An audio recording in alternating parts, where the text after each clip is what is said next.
एक बार जब दीदी और जीजू अपने काम से बाहर गए थे तब घर में मैं और दीदी के ससुर जी थे। ससुर जी को एक कान से सुनाई कम देता था। वे अक्सर मेरे सामने कुछ गलत बातें कह जाते थे, इसलिए मैं उन्हें अनदेखा कर देती थी। एक दिन ससुर जी का सुनने का यंत्र उनके कमरे में खो गया। उसे ढूंढने के लिए मैं उनके कमरे में गई। जब वह नहीं मिला तो मैं कमरे से बाहर निकलने लगी। तभी ससुर जी ने मुझे अपने पास बुलाया और अपने कुर्ते की जेब में हाथ डालने को कहा। मुझे लगा कि शायद सुनने का यंत्र वही हो, लेकिन जब मैंने हाथ डाला तो मुझे उनकी जेब फटी हुई महसूस हुई। उस फटी हुई जेब से मेरा हाथ किसी गलत जगह छू गया। मेरे स्पर्श से ससुर जी उत्तेजित हो गए और फिर उन्होंने वही मेरा नमस्ते। दोस्तों, आज की इस कहानी में आपका स्वागत है। आश्रम से बाहर निकलते ही दीदी मुझे अपने घर ले गई। वहां पहुंचते ही मेरी मुलाकात दीदी के 50 वर्षीय ससुर रवि जी से हुई। मैं आशिका हूँ, मेरा कोई नहीं था। बचपन से ही मैं आश्रम में पली बड़ी थी। 12वीं तक की पढ़ाई आश्रम में पूरी करने के बाद मैं हाल ही में बाहर आई थी। मैं 18 साल की थी। आश्रम में पिछले साल से मेरी पहचान सपना दीदी से हुई थी। सपना दीदी आश्रम में काम करती थी, वह वहां के भोजन कक्ष में काम पर थी। दीदी और मेरे बीच बहन का रिश्ता बन गया था। 12वीं के बाद आश्रम और मेरा संबंध खत्म हो गया था। आगे की पढ़ाई के लिए आश्रम की तरफ से मुझे एक सरकारी कॉलेज में दाखिला मिला था। आश्रम से बाहर निकलते ही दीदी ने कहा, आशिका, अगर तुम्हें कोई दिक्कत नहीं हो तो मैं तुम्हें अपने साथ रखना चाहती हूँ। तुम्हारी आगे की सारी पढ़ाई का खर्च भी मैं उठाऊंगी। फिर दीदी ने अपनी एक कमी बताई जिसे सुनकर मुझे बहुत बुरा लगा। उन्होंने कहा, मेरा विवाह हो चुका है लेकिन जांच में पता चला कि मैं कभी मां नहीं बन सकती। पिछले कुछ सालों से मुझे तुम्हारे प्रति लगाव हो गया है। मैं तुम्हें गोद लेना चाहती हूँ। क्या तुम मेरे साथ मेरे घर चलोगी? आगे की सारी जिम्मेदारी मेरी होगी। हम दोनों खून के रिश्ते से नहीं जुड़े थे, लेकिन फिर भी दीदी ने मुझे अपना लिया था। बचपन से मुझे किसी का प्यार नहीं मिला था। उल्टा मैंने आश्रम में ये सुनी थी कि मैं किसी गटर में मिली हुई संतान हूँ। दीदी ने मुझे कभी पराया नहीं समझा। दीदी का प्यार देखकर मैंने उन्हें गले लगा लिया। मुझे उनमें अपनी बड़ी बहन दिखाई दी। एक अनाथ लड़की के लिए कोई इतना कुछ कर सकता है, इस पर मेरा विश्वास नहीं हो रहा था। मैंने दीदी के साथ जाने का फैसला किया। उस दिन मैंने आगे की पढ़ाई के लिए आश्रम से अपना नाम कटा लिया क्योंकि दीदी मुझे अच्छे कॉलेज में एडमिशन दिलवाने वाली थी। फिर उनके पति और दीदी मुझे अपने घर लेकर गए। वहां पहुंचते ही मेरी मुलाकात एक 50 साल के व्यक्ति से हुई। वह व्यक्ति मुझे देखता ही रह गया था। दीदी ने मेरा परिचय करवाया, तब मुझे पता चला कि वह दीदी के ससुर जी हैं। उनके बारे में जानकर मैंने उन्हें प्रणाम किया। उन्होंने आशीर्वाद देने के बजाय मुझे जोर से गले लगा लिया। उनका ये बर्ताव कुछ अजीब लगा। तभी जीजू ने उनके पास से मेरी जान छुड़ाई। वहां से जाते ही दीदी ने मुझे बताया कि उनके ससुर जी थोड़े विचित्र हैं, उन्हें सुनाई भी कम देता है। कभी कभी वे इस तरह पागलों जैसा व्यवहार करते हैं, लेकिन तू डरना मत, मैं तेरे साथ हूँ। ये कहकर दीदी ने मुझे अपने पास बुला लिया। उस घर में दीदी मेरे साथ थी, इसलिए सब कुछ ठीक था, वरना पहली मुलाकात में ही दीदी के ससुर जी मुझे थोड़े अजीब लगे थे। फिर दीदी ने मुझे मेरा कमरा दिखाया। मैं जाते ही मैंने अपना सामान वहां की अलमारी में रखना शुरू किया। तभी अचानक ससुर जी मेरे कमरे में आ गए। आते ही वे मुझे अजीब नजरों से देखने लगे। मुझे समझ नहीं आ रहा था कि उनसे क्या बात करूं। वे मेरे पास आए और बोले, बेटी, मेरी बहू ने मुझे तेरे बारे में सब कुछ बता दिया है। मैं तुझे नातिन चाकू में बस गई है। तुझसे ज्यादा गुणी और सुंदर नातिन मेरा बेटा भी मुझे नहीं दे सकता था। ससुर जी को सही तरीके से बोलते देख मुझे अच्छा लगा। उस समय मुझे उनसे डर नहीं लग रहा था। अचानक मेरे सिर पर से अपना हाथ हटाकर वे मेरी ओर आने लगे। तब मैं वहां से पीछे हट गई। जब मुझे लगा कि वह मुझे गले लगाने आ रहे हैं, तब मैं तुरंत उनके पास से 2 कदम पीछे हट गई और बहाना किया कि दीदी मुझे आवाज दे रही है, और मैं वहां से बाहर निकल गई। उस घर में मेरे 3 दिन तो अच्छे से कटे, लेकिन 3 दिन बाद दीदी और जीजू बाहर जाने लगे। दीदी ने कहा कि उनकी मामी अस्पताल में भर्ती है, मामी के पास उनकी बहू नहीं है,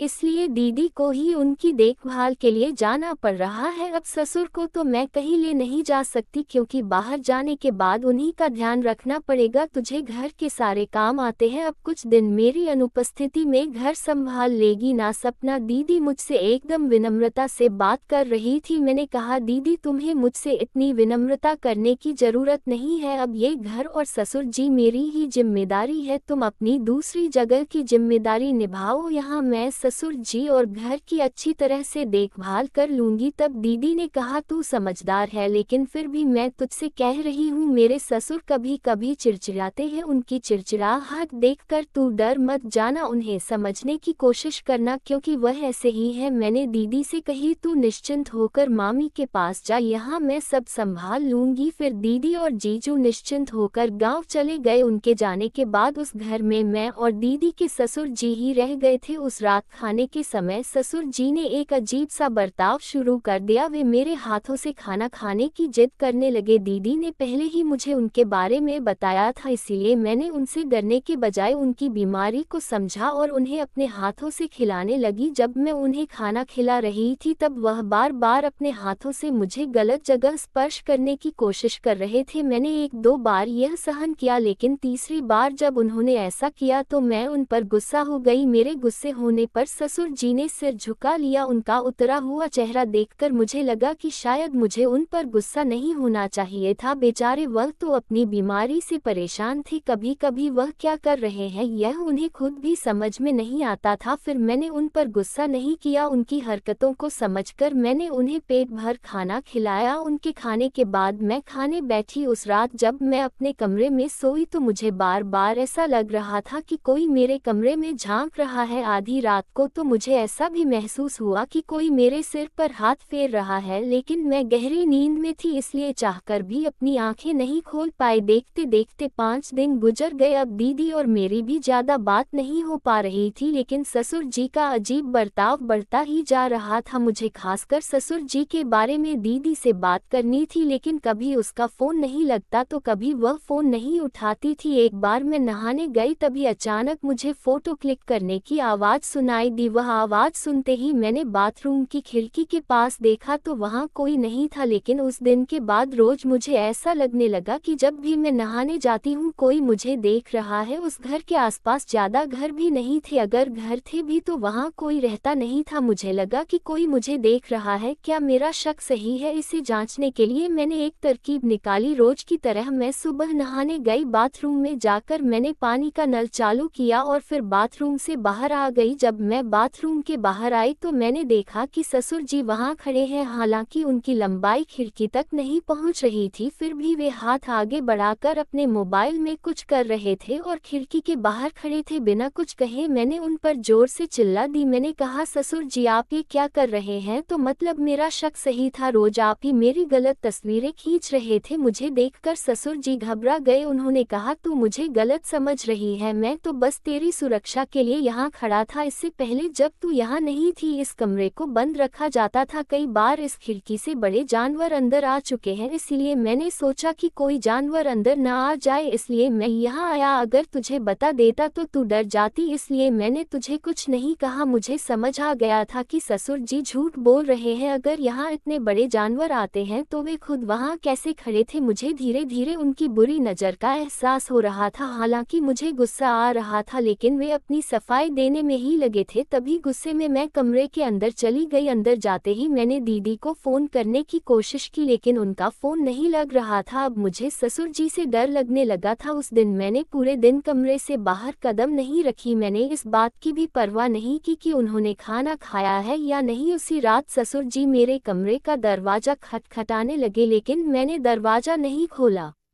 अचानक मुझे सपना दीदी की आवाज़ सुनाई देने लगी। उनकी आवाज़ सुनते ही मैंने दरवाज़ा खोला। बाहर जाकर देखा तो दीदी की आवाज़ ससुर जी के फ़ोन से आ रही थी। उन्होंने दीदी को फ़ोन किया था और उसे स्पीकर पर रखा था। मैंने उनका फ़ोन खींचकर उनसे दूर किया और दीदी से बात करने लगी। मैंने दीदी को सुबह की सारी घटना बताई। इस पर दीदी ने कहा, आशिका तुम बेवजह ससुर जी के बारे में गलत सोच रही हो। उन्होंने जो कुछ कहा वो कोई बहाना नहीं था। सच में उस बाथरूम में जानवर आ सकते हैं। दीदी ने कहा, तुम बेवजह ससुर जी पर गुस्सा मत करो, जो वह कह रहे हैं वैसा करो। उनके बीमार होने के बारे में मैंने तुम्हें पहले ही बताया था। मैंने दीदी से कहा ठीक है और उनसे पूछा तुम घर कब आ रहे हो? मेरा अभी कॉलेज में एडमिशन लेना है। मेरा एडमिशन तुम कब कराओगी? इस पर दीदी ने कहा, अभी एडमिशन में बहुत समय है, एडमिशन से पहले मैं घर आ जाऊंगी, लेकिन तब तक तुम ससुर जी की अच्छे से देखभाल करो। एक बार फिर दीदी से वादा करके मैं फंस गई थी। अगले दिन सुबह नाश्ते के बाद ससुर जी बाहर चले गए। मैंने उनसे नहीं पूछा कि वे कहाँ जा रहे हैं। जब वे शाम को घर लौटे तो आते ही उन्होंने मेरे हाथ में एक फैंसी ड्रेस थमाई। फिर वे बोले जाकर इसे पहनकर तैयार हो जाओ। मैंने मना कर दिया। तभी उन्होंने दीदी को फ़ोन किया। दीदी तो कभी इतनी जल्दी मेरा फ़ोन नहीं उठाती थी। तब ससुर जी ने दीदी का फ़ोन मुझे दिया। जैसे ही मैंने फ़ोन कान पर लगाया दूसरी तरफ से दीदी के रोने की आवाज़ आई। वह बोली, आशिका मुझे अब लगने लगा है कि तुझे गोद लेकर मैंने गलती की। मैंने तुझे अपनी बहन समझा, तुझे अच्छा जीवन देने के लिए मैंने तुझे अपने घर लाया, लेकिन आज तेरे कारण मुझे घर से बाहर निकलने की नौबत आ गई है। तुझे एक बुजुर्ग व्यक्ति की ठीक से देखभाल नहीं करनी आती। मैंने दीदी से कहा, दीदी रोना बंद करो और मुझे बताओ कि मेरी वजह से ऐसा क्या हुआ कि तुम मुझे इतना सुना रही हो। तब दीदी ने कहा, मेरे ससुर बहुत गुस्सैल स्वभाव के हैं। अगर उनकी कोई बात नहीं मानी जाती तो वे तुरंत नाराज हो जाते हैं। मुझे सुनने में आया है कि तुम उन्हें हर बात पर जवाब देती हो। मैं तुम्हें इस घर में लेकर आई हूँ, इसीलिए वे मुझ पर नाराज हैं। अगर तुम वाकई मुझे अपनी बहन मानती हो तो आज के बाद तुम ससुर जी के साथ इस तरह से बुरा व्यवहार नहीं करोगी, वरना तुम्हारी वजह से मुझे इस घर से निकाल दिया जाएगा। ये याद रखना, आज उनका जन्मदिन है। आज वे जो भी कहेंगे तुम मान लो, उन्हें नाराज मत करो। दीदी को सहमति देकर मैंने फ़ोन रख दिया। जिसने मुझे शरण दी थी मैं उसे बेघर नहीं करना चाहती थी, इसलिए केवल दीदी की खातिर मैंने ससुर जी द्वारा लाया गया ड्रेस पहनने का फैसला किया। उन्होंने जो ड्रेस लाया था वह थोड़ा छोटा था, ऐसा कुछ फैशनेबल मैंने पहली बार पहना था। उस ड्रेस में मैं काफ़ी सुंदर लग रही थी। तैयार होकर जब मैं बाहर गई तो ससुर जी मुझे बस देखते ही रह गए थे। उनका जन्मदिन था इसलिए मैंने उन पर गुस्सा नहीं किया, मैंने उन्हें जन्मदिन की शुभकामनाएं दी। तभी अचानक ससुर जी ने मुझे गले लगा लिया। उन्होंने कहा, हर साल मैं बेटे और बहू के साथ अपना जन्मदिन मनाता हूँ। इस साल मुझे लगा था कि मेरा जन्मदिन मनाया ही नहीं जाएगा, लेकिन अब तुम मेरे साथ हो इसलिए मुझे अब अच्छा लग रहा है। उम्र के साथ इंसान चिड़चिड़ा होने के साथ साथ भावुक भी हो जाता है, ये सच था। बीच बीच में ससुर जी गुस्सा हो जाते और फिर कभी प्यार से पेश आते। उनका जन्मदिन का केक वे खुद ही लेकर आए थे और उस दिन वे सज-धज कर जेंटलमैन की तरह तैयार हुए थे। मेरा हाथ पकड़कर उन्होंने केक काटा। केक काटने के बाद उन्होंने फिर मुझे गले लगा लिया। वे बार बार मुझे छू रहे थे, कई बार उन्होंने मेरे पैरों पर हाथ फेरा। जन्मदिन खत्म होने के बाद वे मुझे अपने कमरे में ले गए। वहाँ वे मेरे सामने बैठकर शराब पी रहे थे और मुझसे भी पीने का आग्रह कर रहे थे। मैंने मना किया तो वे रसोई में जाकर मेरे लिए कोल्ड ड्रिंक ले आए। जैसे ही मैंने वह पिया मुझे चक्कर आने लगे। मैं वहाँ से अपने कमरे में जाने की कोशिश कर रही थी, लेकिन बार बार उठने के बाद फिर उसी जगह बैठ जाती थी। तभी अचानक मेरा संतुलन बिगड़ने लगा। उसी वक्त ससुर जी ने मुझे संभाला। उस रात के बाद जब मैं सुबह उठी तो मैंने खुद को ससुर जी के कमरे में पाई। मुझे बहुत थकान महसूस हो रही थी। मैं बिस्तर से उठने की कोशिश कर रही थी, तभी ससुर जी उस कमरे में आए। उनके हाथ में नाश्ते की प्लेट थी। उन्होंने कहा, आशिका तुमने कल रात मेरा जन्मदिन बहुत खास बना दिया, इसके लिए तुम्हारा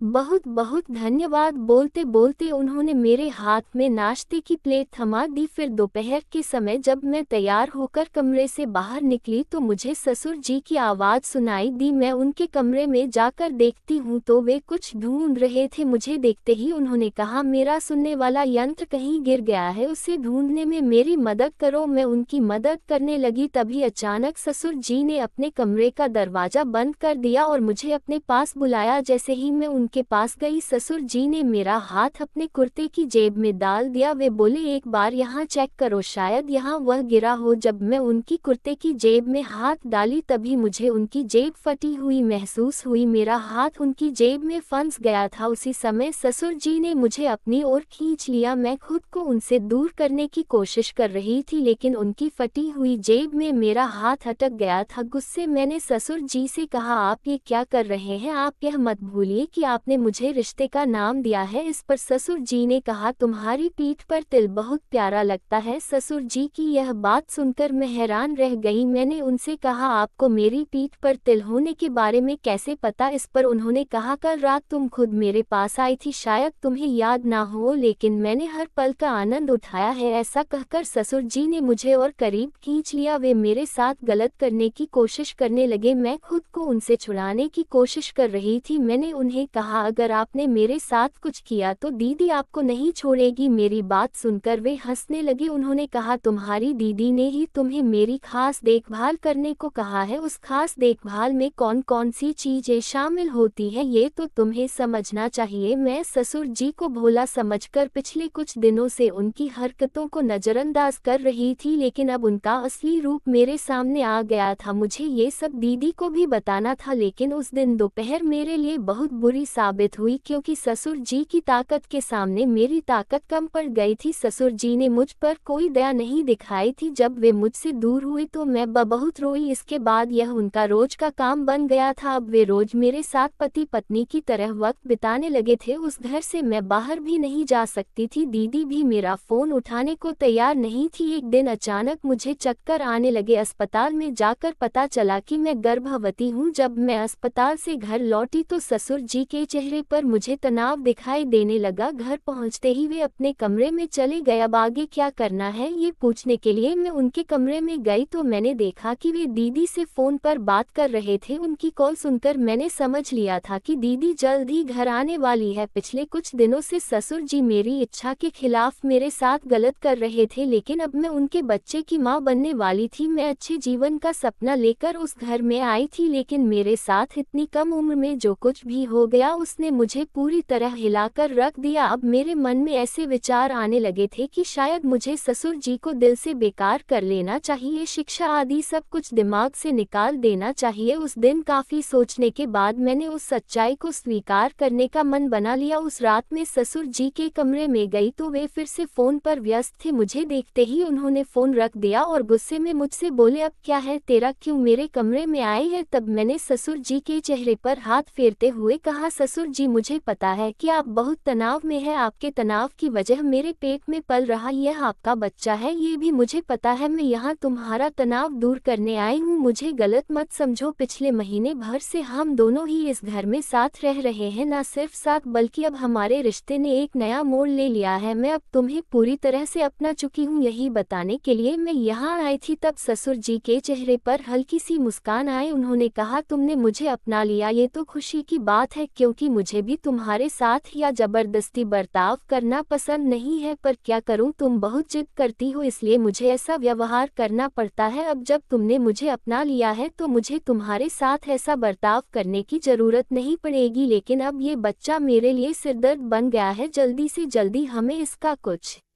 निपटारा करना पड़ेगा क्योंकि इस उम्र में मैं बच्चों की देखभाल नहीं कर सकता। एक बार देखभाल कर भी लेता, पर तुम मेरी पत्नी नहीं हो। अच्छा पत्नी नहीं हूँ लेकिन आपकी बहू की बहन तो हूँ ना, आप डरिए मत। मैं बिना किसी झिझक दीदी और जीजू के सामने हमारे रिश्ते की सच्चाई बता दूंगी। तुम अभी बूढ़े नहीं हुए हो, तुम्हारे पास अभी भी काफी जीवन है। दीदी और जीजू के आते ही मैं उनके सामने हमारे रिश्ते को स्वीकार कर लूंगी। तब ससुर जी हंस पड़े। उन्होंने कहा अब तुम्हारी सपना दीदी और जीजू तुम्हारा चेहरा कभी नहीं देखेंगे क्योंकि तुम्हारी दीदी ने तुम्हें हमेशा के लिए मेरे पास छोड़ दिया है। तुम्हारे बदले में उसने मुझसे पूरे 2 लाख रुपए लिए हैं। अब तुम हमेशा मेरी हो, अब यही रहना, खाना पीना और मेरी सेवा करना। अब जब तुमने मुझे अपना लिया है तो सोचा तुम्हें सच्चाई बता ही दूं। कल हमें अस्पताल जाना है, जैसे ही तुम्हारा गर्भपात हो जाएगा तुम फिर से मेरी सेवा करने के लिए आज़ाद हो जाओगी। सारी सच्चाई सुनकर मुझे बहुत बुरा लगा क्योंकि जिसे मैं अपनी दीदी मानती थी, जिसमें मैंने अपने सारे रिश्ते देखे थे, उसी ने मेरे साथ बहुत बड़ा धोखा किया था। लेकिन अब मैं कुछ भी नहीं कर सकती थी क्योंकि मेरे पीछे मेरा कोई नहीं था। अब ससुर जी ही मेरे सब कुछ थे, यह मैंने उन्हें बता दिया। अगले दिन मैं ससुर जी के साथ अस्पताल जाने के लिए निकली। जिस अस्पताल में हम पहुंचे वह एक ऑलराउंडर अस्पताल था। हम चेकअप रूम के बाहर बैठे थे, तभी अचानक एक स्ट्रेचर आकर रुका। स्ट्रेचर पर मौजूद महिला का गंभीर एक्सीडेंट हुआ था। वह स्ट्रेचर पर पड़ी महिला मुझे जानी पहचानी लगी। मैंने उसके पास जाकर देखा तो वह सपना दीदी थी। मेरे पीछे ससुर जी भी खड़े थे। सपना को देखकर ससुर जी बोले हर किसी को उनके कर्मों का फल तो मिलना ही होता है। उन्होंने मेरा हाथ पकड़ लिया और मुझे वहां से ले जाने लगे। तभी मैंने उन्हें रोककर कहा ससुर जी आपने बिल्कुल सही कहा, कर्मों का फल इंसान को भुगतना ही पड़ता है। समझ लीजिए आज इस सपना के साथ आपका भी पाप का घड़ा भर गया है। तब मैं जोर जोर से चिल्लाने लगी। मेरी आवाज़ सुनकर वहां काफ़ी लोग इकट्ठा हो गए। संयोग से एक पुलिस अधिकारी भी अपनी पत्नी को लेकर उसी अस्पताल में आया हुआ था, वह वर्दी में ही था। उस अधिकारी ने मुझसे पूछा कि मैं इतनी जोर जोर से क्यों चिल्ला रही हूँ। तब मैंने उसे अपने साथ हुए पूरे घटनाक्रम के बारे में बताया। वहीं पर उस अधिकारी ने ससुर जी को गिरफ्तार कर लिया। उस दिन मेरी आंखों के सामने उस नालायक इंसान को गिरफ्तार कर लिया गया और जिसने मेरा विश्वास तोड़ा था, भगवान ने उसका हिसाब कर दिया था। उस एक्सीडेंट में उसकी जान चली गई थी। बहुत कम उम्र में उसकी जीवन यात्रा समाप्त हो गई थी। इंसान को उसके बुरे कर्मों का फल किसी ना किसी रूप में भुगतना ही पड़ता है, ये तो सत्य है। कल रात मेरे हाथों अनजाने में एक अच्छी बात हो गई थी। मैंने सहज ही ससुर जी से मेरी गर्दन में मंगल सूत्र पहनाने और मुझे सिंदूर लगाने को कही थी। अनजाने में मैंने उस सब का वीडियो भी बना ली थी। हम दोनों के इस झूठे विवाह के फोटो और वीडियो मेरे पास थे। वह सब देखकर कोर्ट ने मुझे ससुर जी की दूसरी पत्नी समझा। उनकी पत्नी होने के नाते उनकी सारी संपत्ति मेरे और मेरे होने वाले बच्चे के नाम कर दी गई। उस दिन के बाद से मैं उसी घर में रहने लगी। मैं समय से पहले ही समझदार हो गई थी। उस दिन के बाद मैंने अपने बच्चे के लिए जीना शुरू कर दिया। मुझे जो संपत्ति मिली उसे मैंने अपना गुजारा करने के लिए एक कपड़ों की दुकान खोल ली। अब मैं अपने और अपने बच्चे के लिए जीने लगी थी। मेरे साथ जो भी हुआ उससे मैंने एक बात समझी कि इंसान जो शिक्षा से नहीं सीख पाता वह अपने साथ घटी घटनाओं से सीखता है। मेरे जीवन में जो हुआ उसके अनुभव मुझे जीवन जीने के लिए काफी थे। संक्षेप में कहूँ तो अनजाने में ही मैंने दुनियादारी सीख ली थी। ऐसा कहने में कोई हर्ज नहीं है। तो दोस्तों, किसी का बुरा करने से पहले एक बात हमेशा ध्यान में रखनी चाहिए कि जिस पर बुरा वक्त लाया जाता है वह व्यक्ति किसी ना किसी तरह उस परिस्थिति से बाहर निकल आता है, लेकिन बुरा वक्त लाने वाले व्यक्ति का हिसाब तो भगवान करते ही है। बुरा सोचने वाले व्यक्ति का मजा ज्यादा दिन तक नहीं चलता, भले ही उन्होंने गलत तरीकों से बहुत कमाई की हो, लेकिन भगवान ऐसे लोगों को हराम का हजम नहीं होने देते। इसी तरह के और भी वीडियो देखने के लिए हमारे चैनल सिमरन वॉइस 43 को जरूर सब्सक्राइब करें।